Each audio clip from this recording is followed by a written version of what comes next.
여러분 안녕하십니까? 이번 시간에는 더불어민주당의 송영길 의원이 공산당식 부동산 정책을 발표하면서 현 문재인 대통령을 사정없이 강탈을 했다. 또한 청와대와 김상조의 부동산 정책도 잘못됐다고 강하게 질타를 하면서 자기의 부동산 정책인 이익공유제, 쉽게 말씀드리면 집값이 오르면 집주인과 세입자가 이익을 공유하자라는 말도 안 되는 소식이 나와서 그 내막을 여러분들에게 소상하게 전달해 드리고자 합니다.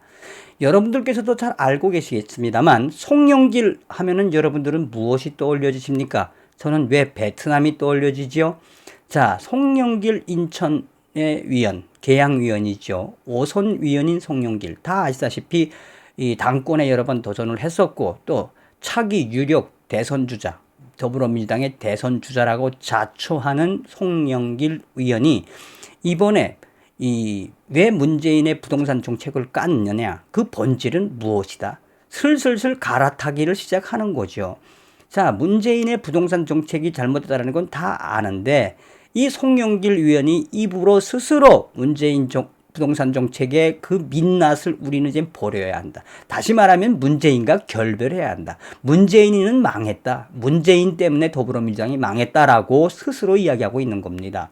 13일 송영길 의원은 CBS 라디오 김현정의 뉴스쇼에 출연을 해서 지금 현재 왜 이렇게 문제가 되고 있느냐, 4월 7일 재보궐선거에서 왜 우리 더불어민주당이 망했느냐라고 설명을 하는 그 과정에서 이 문재인 대통령의 부동산 정책에 2030 세대들이 이를 갈았으며 문재인의 부동산 정책에 오히려 집을 가진 사람들, 또 집이 없는 사람들은 그 격차가 더 심해졌기 때문에 결론은 4월 7일 재보궐선거에 2030 세대의 선택을 받지 못한 건 절대적으로 문재인한테 잘못이 있다라고 이야기를 한 이후에 또한 문재인 정부의 무능과 또 나아가서는 부동산 정책의 이 본질적인 부분, 그러니까 왜 자기네는 하면서 남은 하지 말라고 하는 그 내로남불도 이야기하면서 문재인 정부의 무능함과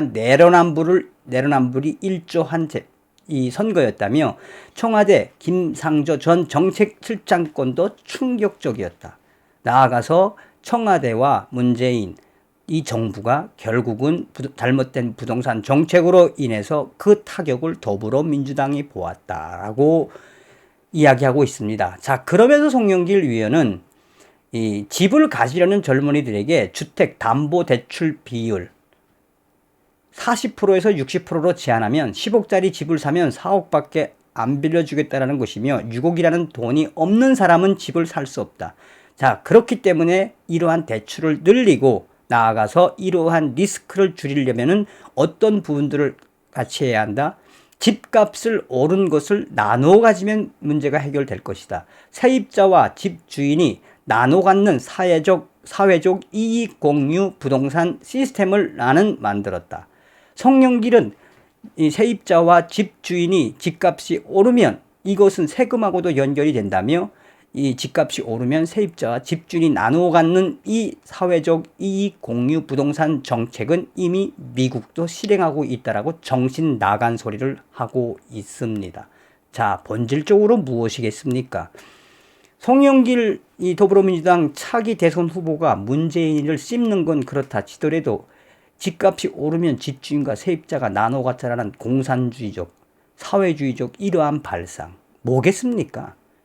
386, 586 세대들의 운동권 출신들, 뼛속까지 사회주의, 공산주의 이 주사파 세력으로 형성된 이 머리, 그 머리에서 나올 게 뭐가 있겠습니까?